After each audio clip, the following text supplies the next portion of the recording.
Sorry, I'm about to make a lot of people really sad.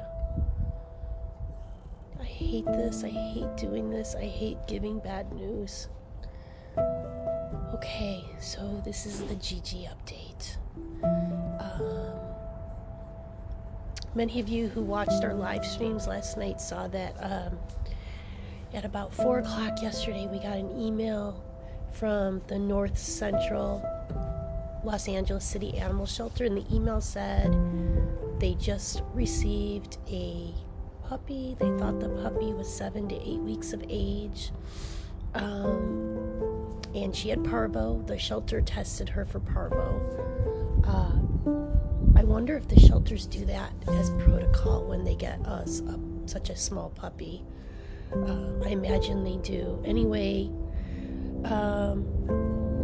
so I called the shelter and I asked them if any other rescue groups had committed, and they said no, and they were planning to euthanize her by 6 p.m. So we committed, even though it's risky to take a Parvo puppy. And I was on my way driving to the shelter, but I was probably 90 minutes away because it was, Los Angeles traffic at like 5 o'clock is a nightmare. So luckily one of our volunteers, Jill, was closer to the shelter because she works in downtown LA. So she offered to go get Gigi. We named her Gigi. She offered to go get her, and we ended up meeting at the hospital, 24/7 hospital. And Gigi only weighed 1.8 pounds. She was so tiny. Anyway, she didn't make it through the night, but I wanted to share with you. I have a bunch of video that I took last night that hasn't been on Facebook. I wanted to share with you video of her last few hours. And then I think I put a donate link in the post. So if you want to donate in her honor, we will use the money towards other dogs in need. We're going to save more dogs. So obviously there's always new doggies in need. So I put that in the link if you want to donate in our honor. So I'm going to share with you the video footage I took last night. It's video footage of the only hours that we knew her, from the time she got out of the shelter until the time that the vet staff took her in the back. In fact, when they were taking her in the back, I was in the exam room. I said to the employee, I said, "Is this the last time I'm going to see her?" I was thinking, is this the last time I'm going to see her tonight? I wasn't thinking ever. And they said, yeah, because they were going to go put her in ISO and start hooking her up. And the plan was they were going to do IV fluids, antibiotics. They were doing blood work. They did a glucose test. I think they were considering doing an x-ray. They repeated a Parvo test. So even though the shelter had tested her and it was positive, we were waiting in the exam room for 10 minutes while the hospital had to redo a Parvo test, which makes sense. Of course, they have to just confirm what they're dealing with. But I guess overnight the vet called me, and I guess Gigi had a really, really bad seizure, and it went on really long. And the vet called me and said she was still alive, but they did not suggest we keep her alive any longer. So anyway, this is what happens when you get a Parvo puppy from a shelter. I knew the risk. I did it anyway. But anyway, I want to share, if anyone wants to watch, I'm going to share with you all the video footage of her last few hours last night. So, and if you want to donate in her honor, thank you. And if you don't, just send her, think about her today and send send love to her over the rainbow. So I'm going to play her video for you, okay? Okay.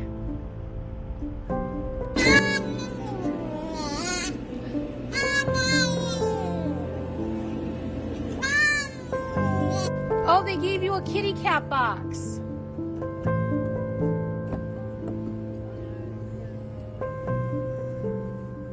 She's smaller than I thought. There's no way this is 7 or 8 week old puppy. Okay, she's quiet. Yeah, she was yelling like a cat. Okay. Making me so stressed, and then she got quiet and I got worried. So I poked her. Okay. Okay. Okay. All right. We're good. Oh my God. Okay, she's a lot smaller than I.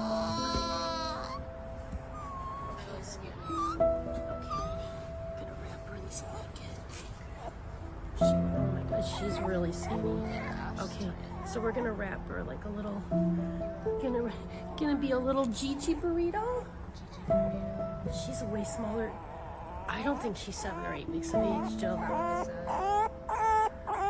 Okay, yeah, no, she looks so small. Okay, honey, here. Just gonna keep her. I'm gonna cover her head because. All right. I'm just gonna take her on in. Yeah. Okay, Gigi. You're in good hands now. You're in Kathy's hands now. Going, Good hands. well, not my hands. She's going to the VCA West LA hands. Okay, honey. Hi, babies. Hi, sweetie. You're gonna be okay. You're gonna pull through. We're gonna hospitalize you. Can you just pull through? Honey? Gigi, you're so beautiful.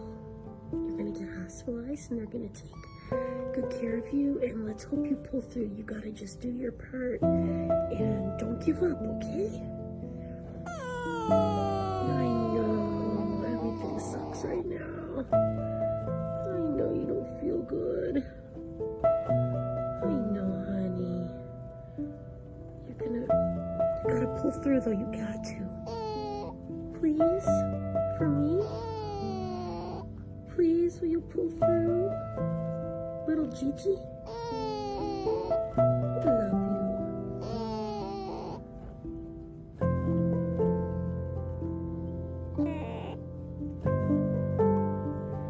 My sweet girl. Okay, we had a little change of plans with Gigi. We were at the VCA West LA. They put us in a room,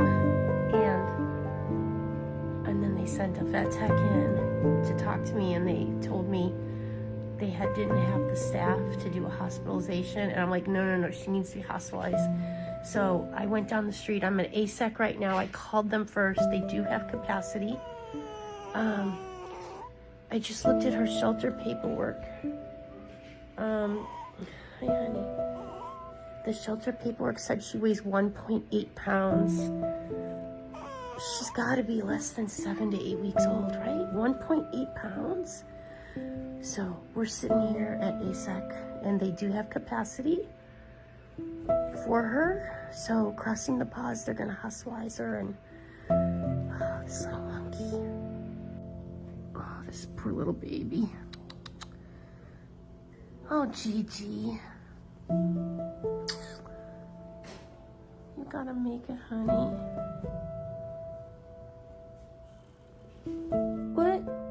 Honey? I want you to be okay, sweetie. I know you don't feel good. I know, honey. The doctors are gonna hospitalize you, and they're gonna try and save you, so you gotta hang in there, okay? Can you do that for me? Can you just hang in there? Please, Gigi? Help is on the way. Please, can you hang in there? Please, honey. Yeah. It's okay.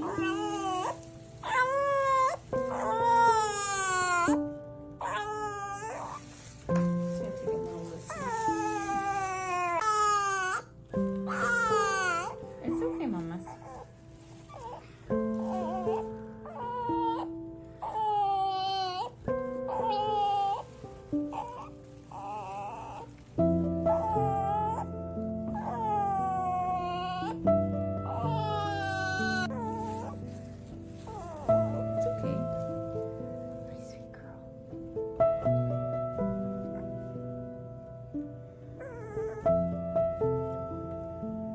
Yeah.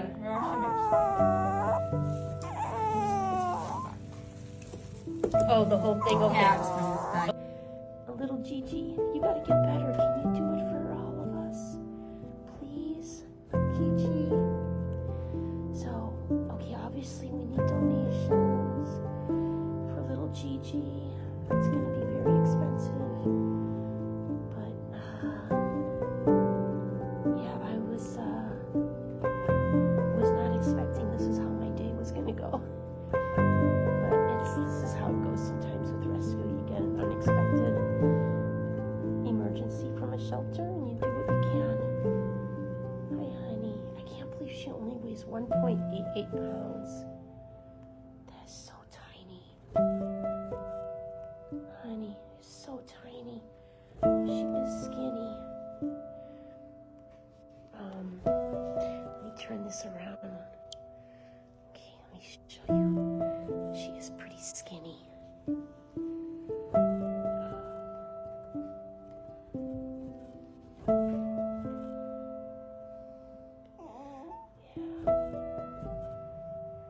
Okay, you can see she's breathing a little labored. See her? Yeah, her breathing is a little bit labored.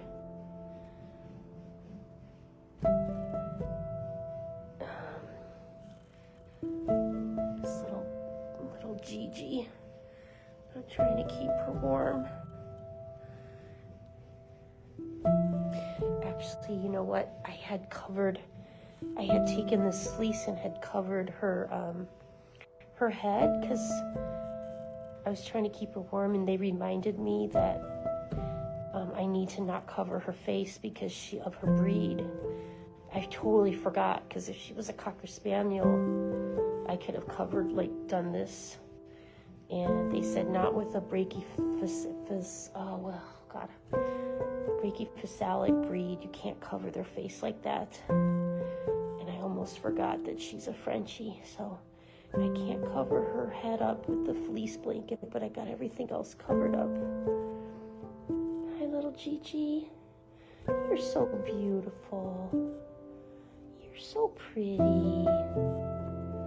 Please pull through, okay? So you're gonna stay in the hospital, and you're gonna have nice people take care of you. And all I need you to do is to try and hang in there. Oh, hello, hi. Alright, so it is positive, and you already knew that. Yeah. I'm just gonna take her to the back, Yeah. and then is it okay if we just get like some blood pressure and a Yeah. just to make sure she's stable? Yeah. And then her temperature is 99.3. Okay. I don't know Okay. if we had changed. Oh, did you weigh her? The shelter said she was 1.88 pounds. Oh, pounds. She's about 0.78 kilograms, so that's Probably probably is. 1.4 pounds. Oh my or God. 1.4 or so pounds. Oh my God, she's got to be younger than 7 to 8 weeks, you think? She seems pretty young, yeah. Like the shelter guest. Yeah. Okay, so I probably won't see her again. You might, if anything, we'll just get her Yeah, a TPP. okay. A doctor will come in and have a chat with Yeah, her, and but we'll put say her, goodbye. yeah, you put her right in, get her started. Nice. Okay, thank you. I'm just gonna have you chat with the doctor Yeah, first before yeah. we start everything. Okay. You can just take the blankets. whole Yeah, thing? I don't We're not want, technically allowed to take any of the ISO stuff, because if anything, we just throw it away. We throw everything away. you can throw it away. Are you sure? Yeah, I don't want to even put it in my laundry machine. Okay. Okay. Okay, bye Gigi. Bye honey. Bye, hang in there. Oh my gosh.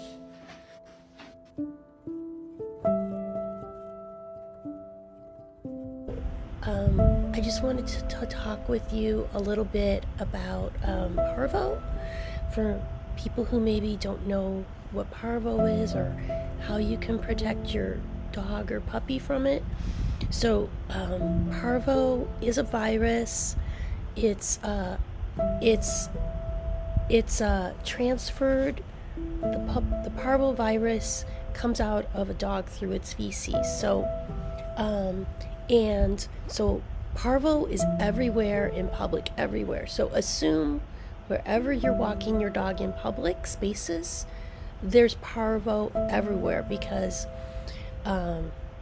especially in California, Parvo lives in the soil. So let's say a Parvo-infected puppy or dog poops somewhere in your neighborhood, and the pet owner picks up the poop and you think the Parvo's gone. No, the Parvo virus is sitting in the soil, and it lives in the soil for up to 7 years unless you live in a climate where the ground freezes during the winter.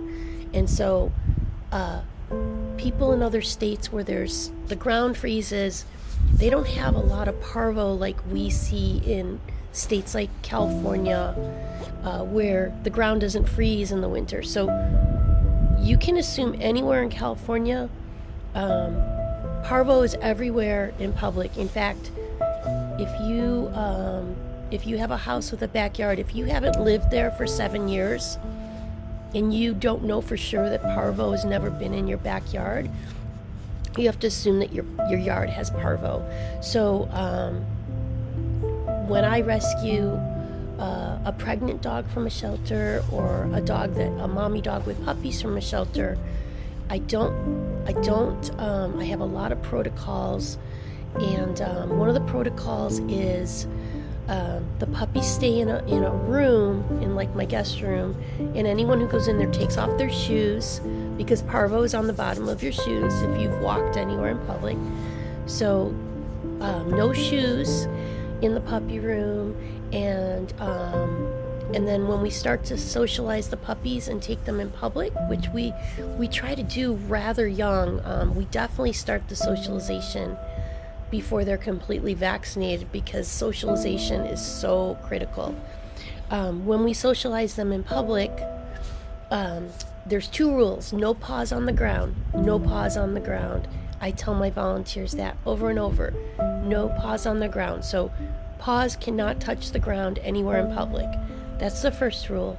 The second rule, and this is more to prevent distemper exposure, the second rule with puppies is don't let them meet any other dogs of unknown health. So like, if I have a litter of puppies in my house, they can meet my dogs, because I know my dogs don't go to dog parks, they don't go to doggy daycare.